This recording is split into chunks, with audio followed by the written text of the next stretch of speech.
उच्च शिक्षा मंत्री इंदर सिंह परमार ने कहा, भारत की जो शिक्षा पद्धति थी, हम पहले दुनिया में ज्ञान देने वाले देश कहलाते थे।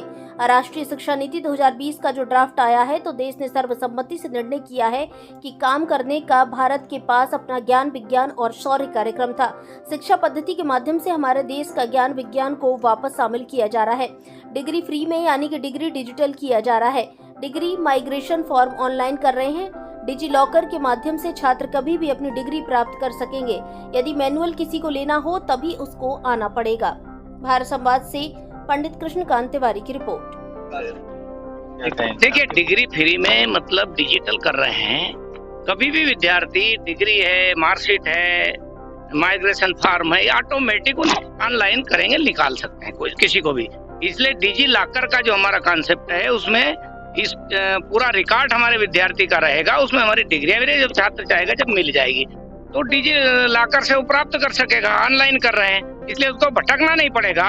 यदि मैनुअल किसी को लेना तो फिर ही आना पड़ेगा, पर उसके जो काम आवश्यकता है वो पूर्ति उस हमारे मार्कशीट के द्वारा और डिग्री के द्वारा हो जाएगा। सर, वास्को डिगामा की आप बात करें तो ये रेड कारपेट का कल्चर कब खत्म करेंगे सर, जब आप उसकी बात करते हैं? दीक्षांत समारोह हुआ है सर, उसमें काफी डिग्रियां बांटी गई और शिक्षा की जो परंपरागत व्यवस्था है उस पर भी आपने चर्चा की। देखिए, भारत की शिक्षा की जो पद्धति थी जिसके आधार पर हम दुनिया में ज्ञान देने वाले देश कहलाते थे, राष्ट्रीय शिक्षा नीति 2020 का जो ड्राफ्ट आया है उसमें उसी पे और काम करने के लिए देश ने निर्णय किया है और सर्वसम्मति से निर्णय किया है, क्योंकि भारत के पास अपना ज्ञान था, अपना विज्ञान था और अपना शौर्य पराक्रम भी था।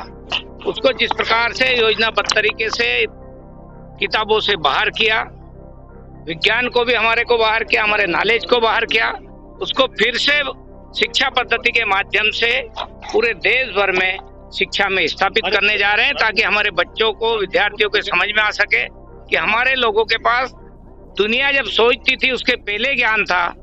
और मैं तो ये कहता हूं कि जिन लोगों ने कहा कि इस देश के लोग पशुपालक हैं, गडरिये हैं, उन्हीं अंग्रेजों ने वेदों के बारे में जो बात कही कि ये लोग गुनगुनाते थे, वो ज्ञान नहीं है वेदों में।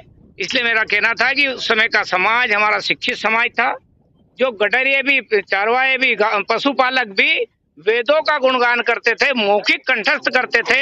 एक भारत की श्रेष्ठ परंपरा थी और इसलिए भारत को ज्ञान वाला देश कहा गया। फिर से हम ज्ञान के साथ में विश्वगुरु भारत बनाने के संकल्प की ओर आगे बढ़ रहे हैं और आज के दीक्षांत समारोह में हमारे बच्चों को एक बड़ी प्रेरणा मिली है, क्योंकि भारत की परंपरा के अनुसार दीक्षांत समारोह किया जाएगा। सर,